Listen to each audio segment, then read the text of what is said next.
കരടിയും കാക്കയും നല്ല കൂട്ടുകാരായിരുന്നു. അങ്ങനെ ഇരിക്കെ കരടിക്ക് കാക്ക പറക്കുന്ന പോലെ പറക്കുവാൻ ആഗ്രഹം തോന്നി. പക്ഷെ എങ്ങനെ പറച്ചു? കരടി തന്റെ ആഗ്രഹം കാക്കയോട് പറഞ്ഞു. കാക്ക പറഞ്ഞു, നമുക്കൊരു വലിയ ബലൂൺ ഉണ്ടാക്കാം. അതിന്റെ സഹായത്തോടെ നിനക്ക് പറക്കുവാൻ പറ്റും. അങ്ങനെ അവർ രണ്ടുപേരും വലിയൊരു ബലൂൺ ഉണ്ടാക്കി. കരടി ചാടി അതിന് ഉള്ളിൽ കൊട്ടയിലിരുന്നു. ബലൂൺ കരടിയെയും കൊണ്ട് പറന്നുയർന്നു. കാക്ക ബലൂണിനൊപ്പം പറക്കുവാനും തുടങ്ങി.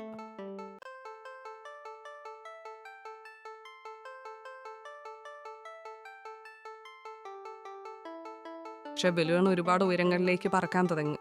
കരടിക്ക് ചെറിയ പേടി തോന്നി.